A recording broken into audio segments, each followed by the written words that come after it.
తిరుపతి మహిళా యూనివర్సిటీ అల్లర్ల కేసులో జనసేన టీడీపీ నేతలపై కేసు నమోదు చేశారు పోలీసులు. మొత్తం 37 మందిపై హత్యాయత్నంతో పాటు పలు సెక్షన్ల కింద కేసులు నమోదు చేశారు. ఈ నెల 14న జరిగిన ఘటనపై 26వ తేదీన రాజీవ్ అనే వైసీపీ కార్యకర్త చేసిన ఫిర్యాదు మేరకు కేసు నమోదు చేశారు పోలీసులు. ఘటన జరిగిన 12 రోజుల తర్వాత ఇచ్చిన ఫిర్యాదుపై హత్యాయత్నం కేసు నమోదైంది. ఈ కేసులో ఇప్పటికే 11 మందిని పోలీసులు అరెస్ట్ చేశారు. మిగిలిన వారి కోసం పోలీసులు గాలిస్తున్నారు. అయితే ఘటనలో లేని వారిపైన కూడా కేసులు పెట్టారని టీడీపీ జనసేన నేతలు ఆరోపిస్తున్నారు.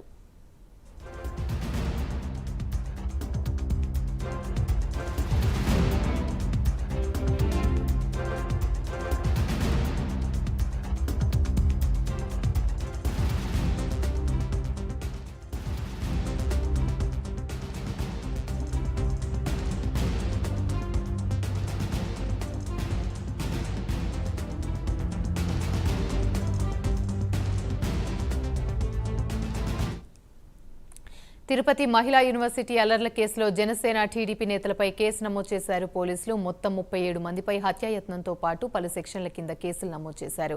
ఈ నెల 14న జరిగిన ఘటనపై 26వ తేదీన రాజీవ్ అనే వైసీపీ కార్యకర్త చేసిన ఫిర్యాదు మేరకు కేసు నమోదు చేశారు పోలీసులు. ఘటన జరిగిన 12 రోజుల తర్వాత ఇచ్చిన ఫిర్యాదుపై హత్యాయత్నం కేసు నమోదైంది. ఈ కేసులో ఇప్పటికే 11 మందిని పోలీసులు అరెస్ట్ చేశారు. మిగిలిన వారి కోసం పోలీసులు గాలిస్తున్నారు. అయితే ఘటనలో లేని వారిపై కూడా కేసులు పెట్టారని టీడీపీ జనసేన నేతలు ఆరోపిస్తున్నారు.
రైట్గా ఇదే అంశానికి సంబంధించి మా ఏపీ బ్యూరో చీఫ్ రాజు మరిన్ని అప్డేట్స్ అందిస్తారు.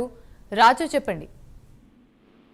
రైట్ యామిని, మొత్తానికి ఇటీవల అంటే ఈ నెల 14వ తేదీన జరిగినటువంటి ఘటనకి సంబంధించి మహిళా యూనివర్సిటీ దగ్గర జరిగినటువంటి ఘటనకు సంబంధించి మొత్తం 37 మంది టీడీపీ అలాగే జనసేనకు సంబంధించినటువంటి నాయకుల మీద పోలీసులు కేసు నమోదు చేసినటువంటి పరిస్థితి. 14వ తేదీ ఈ ఘటన జరిగితే 26వ తేదీ రాజు అనేటటువంటి ఒక వైసీపీ కార్యకర్త ఇచ్చినటువంటి ఫిర్యాదు మేరకు పోలీసులు కేసు నమోదు చేశారు. ఎస్వి యూనివర్సిటీ పోలీస్ స్టేషన్ లో కేసు నమోదైంది. మొత్తం 37 మంది టీడీపీ అలాగే జనసేనకు సంబంధించిన నాయకుల మీద కేసు నమోదు చేసినటువంటి పరిస్థితి. 307 అంటే హత్యాయత్నంతో పాటు మరికొన్ని సెక్షన్ల కింద ఈ కేసులు నమోదు చేశారు. ఇప్పటి వరకు 11 మందిని అరెస్ట్ చేసినట్టు తెలుస్తుంది. మిగతా వాళ్ళ కోసం పోలీసులు గాలిస్తున్నారని చెప్పేసి సమాచారం అందుతూ ఉన్నటువంటి సిచ్యువేషన్. అయితే ఘటన జరిగినటువంటి 12 రోజుల తర్వాత అంటే 14వ తేదీ ఘటన జరిగింది, ఫిర్యాదు చేసింది 26వ తేదీ, కేసు నమోదైంది 26వ తేదీ. అంటే 12 రోజుల తర్వాత కంప్లైంట్ ఇవ్వడం, 15 రోజుల తర్వాత ఎఫ్ఐఆర్ అయినటువంటి దాని మీద టీడీపీ అలాగే జనసేనకు సంబంధించినటువంటి నాయకులు తీవ్ర ఆగ్రహం వ్యక్తం చేస్తున్నారు. ఎందుకంటే ఘటన జరిగిన 12 రోజుల తర్వాత హత్యాయత్నం కేసులు నమోదు చేయడం అంటే చెప్పేసి వాళ్ళు ప్రశ్నిస్తూ ఉన్నటువంటి సిచ్యువేషన్. పోలీసులు కావాలని వైసీపీకి సంబంధించి ఒత్తిళ్లు రావడంతోనే తమ మీద కేసులు నమోదు చేశారని చెప్పి చెబుతూనే మరోపక్క కొంతమంది అక్కడ లేని వస్తున్న వాళ్ళని కూడా పేర్లతోటి కేసులు నమోదు చేశారు, వాళ్ళని కూడా ఎఫ్ఐఆర్లు చేర్చారని చెప్పేసి వాళ్ళు తీవ్ర ఆగ్రహం వ్యక్తం చేస్తున్నటువంటి సిచ్యువేషన్ కనిపిస్తోంది. Right, thank you.